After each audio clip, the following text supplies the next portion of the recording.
I would say don't skim over this in your consultations. Assuming that people know which foods contain carbs can sometimes get you into trouble, because sometimes people may not know that a chicken breast doesn't contain carbohydrate, for example, or that cheese doesn't. So it's really important, I think, to spend time and go through people and talk about the different food groups. Secondly, it's important that people understand from a carbohydrate awareness point of view that the portion size that they eat has a direct effect on how much glucose is going to enter the bloodstream, and therefore what may happen to their blood glucose after they eat.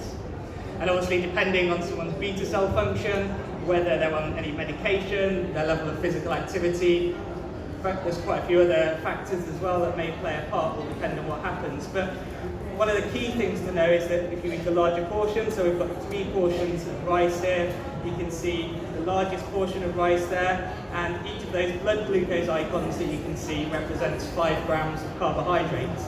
So this is a very quick, easy way to get across to someone to show them visually that actually the more the carbohydrate, the larger the portion, the more glucose is going to enter the blood, and potentially the larger the rise in their blood glucose after a meal. Now, for someone with type 2 diabetes, that might be enough information. That might get the cogs turning, get them thinking, actually, I could maybe go for a smaller portion. Yeah, I'm eating a really large portion of rice, or whatever the carbohydrate portion of that meal might be. And by swapping that out, it might have quite a dramatic effect on their blood glucose levels.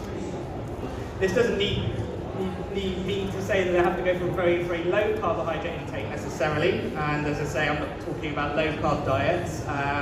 But it could mean that they could just maybe reduce the amount that they're having. And what about people with type 1 diabetes? Well, I don't know who here works with people with type 1, just out of interest.